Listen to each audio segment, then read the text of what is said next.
Hello दोस्तों, मेरा नाम है अमनदीप और स्वागत है आपका मेरे चैनल इन्फो सूत्रा में।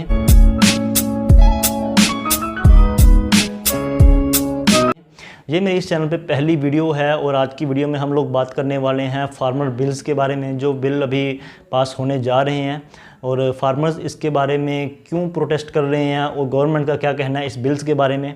अगर गवर्नमेंट अच्छा कर रही है तो फार्मर्स क्यों प्रोटेस्ट कर रहे हैं। तो मैंने भी अभी सोशल मीडियाज़ पे देखा कि काफ़ी लोग बोल रहे थे कि we are with the farmers, हम फार्मर्स के साथ खड़े हैं। अच्छा लगा ये देख के कि उनको डिजिटली सपोर्ट मिल रही है। लेकिन यार, अगर आप इन बिल्स के बारे में नहीं जानते और अभी बस आप ऐसे ही लगे हुए हैं कि हाँ हम फार्मर्स के साथ हैं, तो सॉरी टू से यार, आप उनका साथ नहीं दे रहे, आप उनके हक़ में नहीं खड़े, आप सिर्फ उन पर तरस खा रहे हो। तो आपको इस बिल के बारे में जान लेना चाहिए। दोस्तों, जैसे कि आप जानते हैं कि इन बिल्स को लेके काफ़ी ज़्यादा प्रोटेस्ट चल रहा है, ख़ास करके पंजाब एंड हरियाणा में। तो ये जो बिल्स हैं, ये फार्मर इससे काफ़ी ज़्यादा नाराज़ हैं। मैं कोशिश करूंगा कि आपको इन बिल्स के बारे में मैं एक अच्छी सिंपल तरीके से समझा सकूं और अच्छे तरीके से समझा सकूं। अगर आप इसके बारे में कुछ भी नहीं जानते तब भी मैं कोशिश करूंगा कि आप अच्छे से समझ सको। दोस्तों, मेनली यहाँ पे 3 बिल्स हैं। तो सबसे पहले मैं ये बता दूँ कि मैं यहाँ पे किसी भी गवर्नमेंट को क्रिटिसाइज़ करने के लिए नहीं आया। मैं यहाँ पे सिर्फ ये बताने के लिए आया हूँ कि ये बिल्स एक्चुअली में क्या हैं और फार्मर्स इसके लिए क्यों प्रोटेस्ट कर रहे हैं। तो सबसे पहले बिल की अगर मैं बात करूँ तो उसका नाम है फ्री मार्केट बिल। अगर मैं इसके टेक्निकल नाम की बात करूँ तो वो है the farmers produce trade and commerce bill 2020। ये पास हो चुका है दोनों हाउसेज में, लोकसभा और राज्यसभा में। तो अगर मैं बात करूं इस बिल की, तो इसको पास होने के बाद ये लॉ बन जाएगा। लॉ बनने के बाद जो फार्मर्स हैं वो अपनी क्रॉप को पूरे इंडिया में कहीं पे भी जाके सेल कर सकते हैं। तो इससे पहले क्या होता था कि जो फार्मर्स हैं वो अपनी क्रॉप को सिर्फ और सिर्फ मंडीज़ में सेल करते थे। तो जो आड़ती थे, मंडीज़ में आड़ती होते थे, जिसको सरकार थर्ड मैन बोल रही है, उसको हरियाणा और पंजाब में आड़ती के नाम से जाना जाता है। तो जो फार्मर्स हैं वो अपनी फसल बेचते थे जाके आड़ती को मंडीज़ में, और जो आड़ती था वो उनसे कमीशन लेता था 1.5 से 3% तक और काफ़ी ज़्यादा तोल मोल करता था किसान के साथ। और उनको बोलता कि तुम्हारी फसल ख़राब है या फिर इसमें दाना छोटा है या बड़ा है। तो इससे इस तरीके से जो किसान है वो उनको थोड़ी सी दिक्कत होती थी। तो अभी गवर्नमेंट का कहना है कि वो इनको हटा देंगे जाने की, अभी किसान को ज़रूरत नहीं पड़ेगी इनकी, क्योंकि वो मंडी के बाहर भी अपनी फसल को बेच सकता है। तो इसके बाद क्या होता था कि जो वहाँ पे फसल जो ख़रीदने जाते थे लोग अलग, और दूसरे लोग जाते ट्रेडर्स या फिर कंज्यूमर जो वहाँ से मंडीज़ में से फसल ख़रीदते थे जाके, वो भी स्टेट गवर्नमेंट को मंडी फ़ीस देते थे। तो वो उससे स्टेट गवर्नमेंट को भी फ़ायदा होता था। इसके लिए स्टेट गवर्नमेंट भी इसके अगेंस्ट है इस बिल के, क्योंकि उनको भी नुकसान हो रहा है। अभी बात आती है कि जो किसान हैं वो इसके लिए प्रोटेस्ट क्यों कर रहे हैं।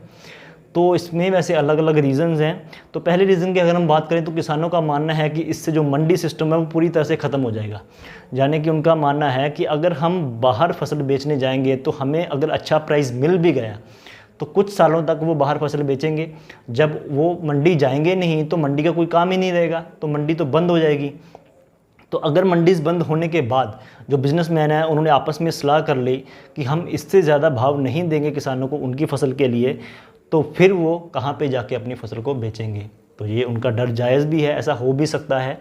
तो अगर हम बात करें उनके दूसरे रीज़न की, तो वो बोल रहे हैं कि हम अगर बाहर जाएंगे बेचने के लिए तो किसानों का कौन सा किसी से पहले से ही किसी को जानते हैं, तो वहाँ पे भी तो उनको थर्ड मैन की ज़रूरत पड़ सकती है, किसी को किसी से डील करने के लिए जो उनको पर्सनली जानता हो, या फिर कोई ऐसे जो डीलर्स होते हैं, अगर वो किसान उनके पास जाएगा तो वो भी तो थर्ड मैन नहीं होगा, क्या पता वो आड़ती से ज़्यादा चार्ज करे उनसे।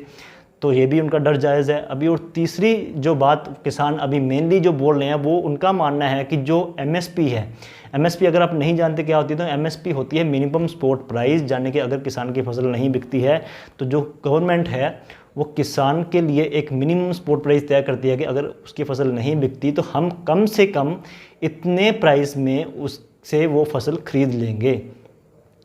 तो इससे किसान को फ़ायदा होता है। ये उनके लिए एक पक्की इनकम होती है कि हाँ हमें इतना प्राइस तो मिल ही जाएगा अगर हमारी फसल कहीं पे नहीं बिकेगी। तो किसानों का मानना है कि अगर मंडियां ही नहीं होंगी तो अगर वो प्राइवेट जो बंदे हैं, प्राइवेट बिजनेसमैन हैं, उनको जाके वो फसल बेचेंगे तो फिर वो उनको MSP नहीं मिलेगा, क्योंकि MSP तो सरकार देती है ना। तो वो दूसरे बिजनेसमैन नहीं देंगे। लेकिन गवर्नमेंट का कहना है कि जो मिनिमम सपोर्ट प्राइस है वो ख़त्म नहीं होगा, लेकिन जो फार्मर्स हैं वो इसके लिए गारंटी चाहते हैं जो गवर्नमेंट नहीं दे रही है। तो अभी बात करते हैं नेक्स्ट बिल की, जो है कॉन्ट्रैक्ट फार्मिंग, और अगर इसके टेक्निकल नाम की बात करें तो वो है the farmers agreement of price assurance and farm service bill 2020। इस पे भी अभी प्रेसिडेंट सिग्नेचर बाकी हैं, बाकी ये पास हो चुका है लोकसभा में और राज्यसभा में। तो अभी बात करते हैं कि ये बिल क्या है। तो ये जो बिल है इसके तहत अगर मैं कोई एग्जांपल दूं, मान लो कि मेरी एक फैक्ट्री है चिप्स की, और एक फार्मर है, उसको मैं उसके पास जाता हूँ कि मैं उसको बोलता हूँ तुम आलू लगाओ, और मैं जब तुम्हारे आलू हो जाएंगे तो मैं तुम्हें इतना प्राइस कम से कम दूंगा उस आपके आलू के लिए जब वो हार्वेस्ट हो जाएंगे। तो इससे क्या होगा कि जो फार्मर्स हैं उनको पहले ही पता लग जाएगा कि उनको इतना मिनिमम प्राइस मिल ही जाएगा अपनी क्रॉप को ग्रो करने के बाद, तो वो उसी के हिसाब से अपना सीड लगाएंगे या फिर अपने इक्विपमेंट जो यूज़ करेंगे, उनको पता है कि वो उनको बाद में इतना पैसा मिलने वाला है और उसको इसमें कितना पैसा इन्वेस्ट करना है। तो अभी बात करते हैं कि इसमें जो मतलब कंडीशंस रखी गई हैं, सरकार ने जो रखी हैं वो क्या हैं। तो उसमें सरकार ने बोला हुआ है कि जो फार्मर्स हैं वो इस कॉन्ट्रैक्ट से कभी भी क्विट कर सकते हैं, उनको कोई भी पेनल्टी नहीं भरनी पड़ेगी। लेकिन अगर जो मतलब कॉन्ट्रैक्टर है अगर वो उसमें से क्विट करना चाहता है तो उसको पेनल्टी भरनी पड़ेगी। और दूसरी चीज़ इसमें ये है कि जो फार्मर है उसको जो मतलब उसका प्राइस जो तय हुआ है वो उसको जल्दी से जल्दी मिल जाएगा, यानी कि जब वो क्रॉप अपनी देगा बिजनेसमैन को, वो जो बिजनेसमैन है, वो जो कॉन्ट्रैक्टर है, उसको वो जो पैसा है फार्मर को देना पड़ेगा उसी टाइम पे। और तीसरी चीज़ इसमें ये आती है कि जो फार्मर है जब वो अपनी फसल हार्वेस्ट कर लेगा उसके बाद अगर मार्केट में जो फार्मर की फसल का प्राइस है वो ज़्यादा है और जो कॉन्ट्रैक्ट साइन हुआ था वो कम प्राइस में हुआ था, तो कॉन्ट्रैक्टर को उतना ही पैसा देना पड़ेगा जितना कि मार्केट प्राइस में चल रहा है। तो फॉर एग्ज़ाम्पल आप सोच लो कि जैसे मैं अभी किसी फार्मर के पास जाता हूँ, मेरी चिप्स की फैक्ट्री है, मैंने कॉन्ट्रैक्ट में साइन किया है फार्मर के साथ कि जब तुम्हारी फसल ग्रो हो जाएगी तो मैं तुमसे 5 रुपये पर केजी के हिसाब से आलू खरीदूँगा। लेकिन जब वो फसल हार्वेस्ट हुई तो जो उसका मार्केट प्राइस था आलू का उस टाइम पे 10 रुपये हो गया। तो जो कॉन्ट्रैक्टर है वो किसान को 10 रुपये केजी के हिसाब से ही उसको आलू खरीदने पड़ेंगे। ऐसा नहीं है कि वो कॉन्ट्रैक्ट में अगर 5 रुपये साइन हुआ था तो वो 5 रुपये ही खरीदेगा। लेकिन अगर जब मार्केट प्राइस जो है वो कम है 5 रुपये से, तो जो कॉन्ट्रैक्टर है उसको 5 रुपये में ही खरीदना पड़ेगा। तो अभी बात ये आती है कि जो किसान है वो इसके लिए प्रोटेस्ट क्यों कर रहा है। तो किसान का बोलना है कि जो कॉन्ट्रैक्टर्स हैं वो पहले भी ऐसा करते हैं कि वो बोलते हैं कि हाँ आप अपनी फसल रखो अपने पास, हम बाद में ख़रीद लेंगे, और जब खरीदने की बारी आती है तो वो मुकर जाते हैं, वो बोलते हैं कि आपकी फसल ख़राब है। और दूसरा रीज़न इसमें ये आता है कि किसान बोलते हैं कि उनको जो कॉन्ट्रैक्टर है उसकी मर्ज़ी के हिसाब से फसल अपनी सोइंग करनी पड़ेगी, अपनी फसल उसकी मर्ज़ी के हिसाब से बोनी होगी। ऐसा नहीं है कि वो अपनी मर्ज़ी से कोई फसल बीज सके। तो ये भी जहाँ पे भी वो किसान है वो सही है। और अगर हम इसमें तीसरी चीज़ की बात करें तो वो जो किसान है उनका मानना है कि जो कॉन्ट्रैक्टर है वो छोटे किसानों के साथ डील नहीं करेगा, वो सिर्फ बड़े किसानों के साथ ही डील करेगा। तीसरे नंबर पे आता है अनलिमिटेड स्टॉक्स बिल। तो इसके अगर हम बात करें टेक्निकल नाम की तो वो है एसेंशियल कमोडिटी अमेंडमेंट बिल। तो इससे पहले आपको ये जानना पड़ेगा कि एसेंशियल कमोडिटी एक्ट 1955 क्या था। तो 1955 में क्या हुआ था कि इंडिया में जो फूड ग्रेन्स हैं उनकी काफ़ी ज़्यादा कमी आने लगी थी, काफ़ी ज़्यादा शॉर्टेज आने लगी। तो जो गवर्नमेंट थी उन्होंने इंपोर्ट करना शुरू कर दिया फ़ॉरेन से वीट जैसी क्रॉप्स को, गेहूं को। तो उन्होंने क्या किया कि वहाँ से इंपोर्ट जब करते थे, कुछ जहाँ के जो स्टोकर्स थे जो यहाँ पे स्टॉक करके रखते थे फूड ग्रेन्स को, उन्होंने काफ़ी बड़ी मात्रा में उसको स्टॉक करना शुरू कर दिया, और जब उनके प्राइस बढ़ते थे तो वो उसको बेचते थे। तो इससे ब्लैक मार्केटिंग काफ़ी ज़्यादा बढ़ गई थी। तो जो 1955 में गवर्नमेंट लेके आई एसेंशियल कमोडिटी एक्ट, उन्होंने काफ़ी चीज़ों को जो एसेंशियल कमोडिटीज़ के अंडर लेके आए वो ऐसी चीज़ें थी जो कि मतलब हमारी डेली लाइफ के काफ़ी ज़्यादा यूजेबल थी, हम यूज़ करते थे उनको, हमारी लाइफ उनके बिना काफ़ी ज़्यादा टफ थी। तो गवर्नमेंट ने उसको एसेंशियल कमोडिटी में ऐड किया। जो चीज़ें वो थी फूड ग्रेन्स हो गए, फिर पेट्रोलियम, ऑयल सीड क्रॉप्स, और फिर उसके बाद एडिबल्स ऑयल को भी एसेंशियल कमोडिटीज़ में लेके आया गया। और उसके बाद अभी जब कोविड शुरू हुआ था तो आपने देखा होगी जो मास्क और सैनिटाइज़र्स थे वो काफ़ी ज़्यादा महंगे थे। उसका रीज़न भी यही था कि जो स्टॉकर्स थे उन्होंने उनको स्टॉक करके रखा हुआ था, तो गवर्नमेंट ने उसको भी इसेंशियल कमोडिटी में ऐड कर दिया। इसेंशियल कमोडिटी में चीज़ को ऐड करने के बाद क्या होता है कि जो गवर्नमेंट है वो एक लिमिट तय कर देती है कि आप इससे ज़्यादा इन चीज़ों को स्टोर नहीं कर सकते जो भी इसेंशियल कमोडिटीज़ के अंडर आती हैं।